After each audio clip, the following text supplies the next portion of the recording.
Querido amigo que nos escucha, queremos decirle que Dios es maravilloso, Dios es bueno y para siempre son la misericordia del Señor. Mientras yo leo la palabra del Señor, por favor preste atención a lo que dice en su palabra. Y quiero leer en el libro de Jonás, su capítulo 1, verso 2 en adelante.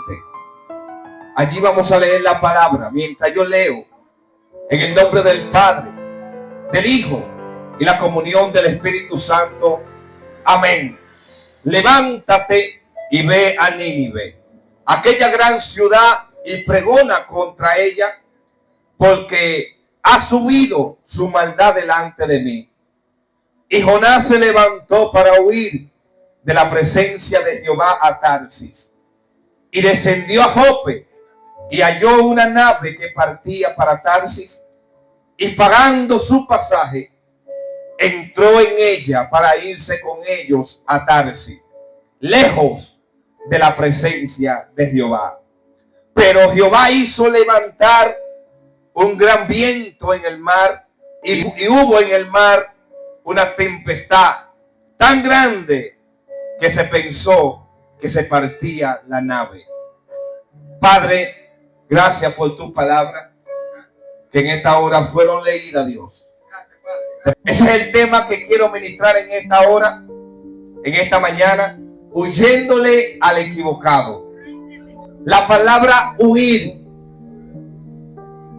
usted entiende el significado y la traducción de esta palabra.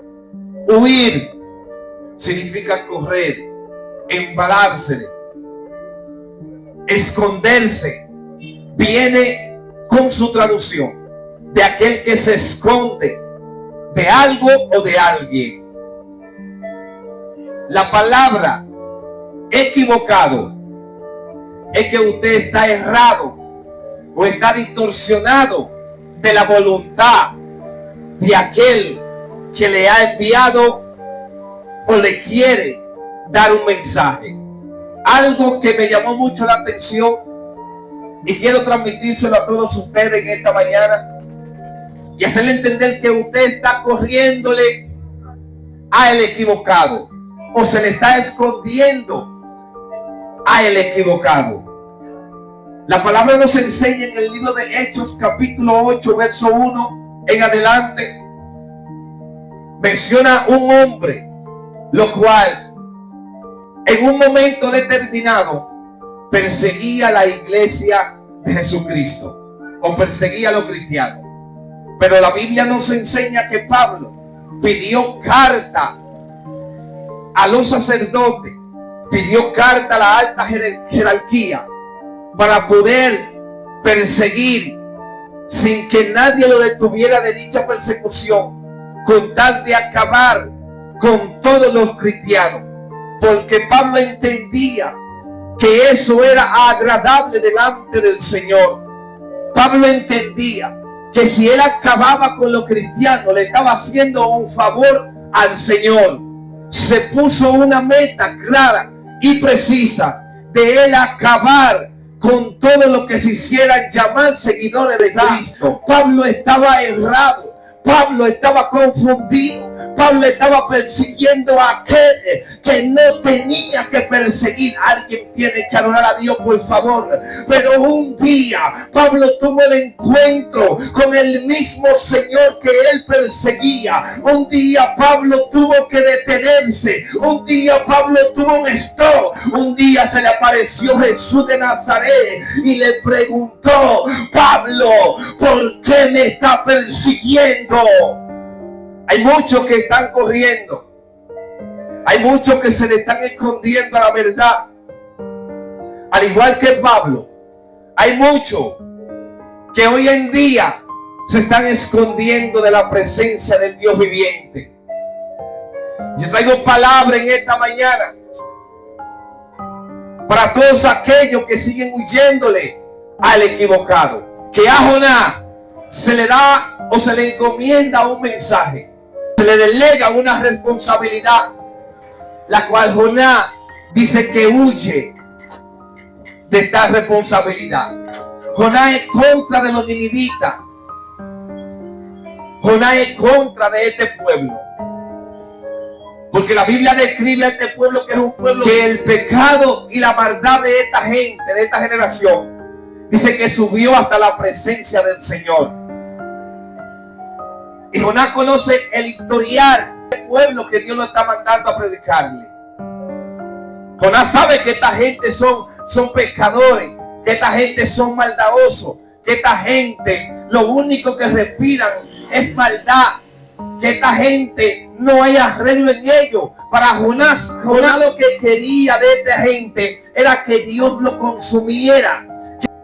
Que cuando Dios llama a Jonás, le dice: Jonás, ven, levántate y ve a Nínive y pregona contra aquella gran ciudad.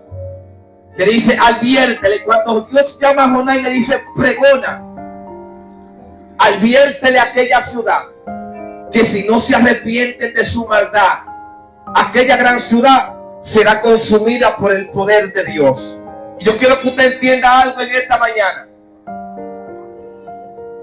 Dice que Jonás, en vez de ejecutar el mandato, dice que cogió una nave, fue al puerto de Jope, se subió a un barco y dice que pagó su pasaje. Cualquiera diría que Jonás iba a ejecutar la voluntad del Señor cuando paga su pasaje, cuando va al puerto y se monta en la nave o el barco. Dice: bueno, el hombre va a hacer lo que Dios le mandó. Pero Jonás, en vez de ejecutar el plan del Señor, cogió a lo contrario. Jonás se montó en la nave que iba para Tarsis, donde Dios le mandó que fuera para Nínive. Y allí el hombre se sentía contento, porque desde que se subió a la nave, agarró y se escondió. Allí el hombre estaba contento, porque había hecho lo contrario y se encontraba muy seguro al lugar que partió la nave. Y así hay mucha gente que se le está escondiendo al Dios viviente, a lo que Dios le mandó a hacer, y se están escondiendo y piensan que están seguros en el escondite que ellos mismos han preparado. Mire, yo tengo palabras para usted en esta mañana.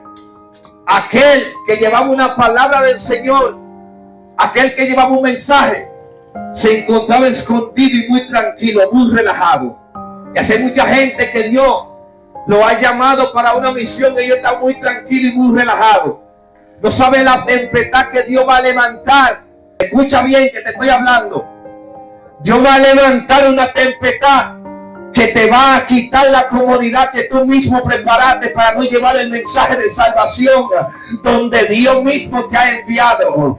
Dios te envió para Nínive, escuche bien, y aunque cogiste para lo contrario, usted tiene que entender que usted no fue que cogió a Dios. Dios lo eligió a usted, y por más que usted corra, Dios corre más que usted. Usted no fue que eligió a Dios, Dios lo eligió a usted. Y aunque usted corra para lo contrario, allí están los ojos de Jehová. No importa dónde usted se meta, no importa dónde usted se esconda, allí llega la mano del Señor. A Dios no se le corre. Por más que usted quiera correr y por más que usted quiera esconderse, la presencia de Dios sale a reducir todo a la luz. Por más que usted tenga cosas escondidas, la presencia de Dios lo saca a relucirse. Por ende, en esta mañana yo quiero decirle a usted que usted le está huyendo a aquel que no tiene que huirle. Y hay un mandato de Dios de que usted tiene que ir por todo el mundo y predicar este evangelio. Y usted sigue huyéndole a ese mandato que el Señor le encomendó. Por ende, cuando vemos que estos hombres de la nave, capitán y toda su tripulación, dice que le piden perdón al Señor por lo que ellos han de hacer, porque iban a tirar a Jonás en el mar. Dice que cuando ellos tiraron a Jonás, ahí vino un gran pez y esperó a Jonás y se lo tragó. Pero yo quiero que usted entienda que la distancia que Jonás corrió, Jonás descendió a Jope, al puerto donde estaba la nave, para dirigirse a Tarsis. Pero el mismo pez devolvió a Jonás al mismo puerto de Jope donde él inició. No fue que el pez lo llevó a Nínive. El pez volvió. La misma presencia volvió y llegó a Jonás donde él inició, donde se hizo el compromiso. Escuche bien, el Señor te va a llevar donde se hizo el compromiso. Yo quiero hablar con alguien que me esté escuchando, por favor. El Señor te va a llevar de nuevo al mismo principio, a donde comenzó el diálogo contigo, a donde se inició el pacto. Alabado sea el Señor para siempre. Donde Dios te dijo lo que tenías que hacer, ahí mismo Dios va a iniciar contigo, porque es que sus palabras tienen que cumplirse como Él dijo, no como tú quieras. Dios mío, ¿qué es esto? Si te montaste en una nave para ir a Nínive, ese fue tu problema. Que por más atajo que usted coja, aquí prevalece la voluntad del Señor, no la voluntad de usted. Por más escondite que usted se invente, lo que prevalece aquí es la voluntad de Dios. Es lo que Él quiera, lo que se cumple en nuestras vidas, es la voluntad del Señor. Y entienda usted que sigue huyéndole al equivocado. Y por más que usted corra, la presencia del Señor te va a alcanzar. Lo que tiene que prevalecer en la vida del hombre es la voluntad del Creador, de aquel que nos formó, de aquel que nos puso nombre, de aquel que nos dio vida y nos la dio en abundancia. Cuando Jonás entendió el mensaje que tenía que llevar, dice que entonces, después de lo sucedido, entonces coge a hacer la voluntad del Señor. Porque nosotros somos tercos. Nosotros no entendemos cuando Dios nos habla. Nosotros entendemos cuando viene la calamidad. Nosotros entendemos cuando viene el proceso, cuando nos llega la enfermedad. Ahí es que nosotros queremos entender que Dios nos mandó a hacer algo. Ahí es que nosotros queremos entender cuando tenemos los hijos enfermos. Ahí nosotros queremos entender que sí que fue Dios que nos llamó y tenemos que hacer su voluntad. Cuando tenemos la dificultad en nuestra vida, ahí queremos buscar al Señor. Así mismo le pasó a Jonás después que el pez se lo tragó. Tuvo que orar. Ay, Señor, si yo voy a hacer tu voluntad ahora. Ahora entiendo. Así mismo nos pasa a nosotros hoy en día. Que cuando tenemos la piedra encima, entonces queremos hacer hasta lo que no podemos. Pero usted está a tiempo todavía de hacer lo que el Señor le mandó a hacer.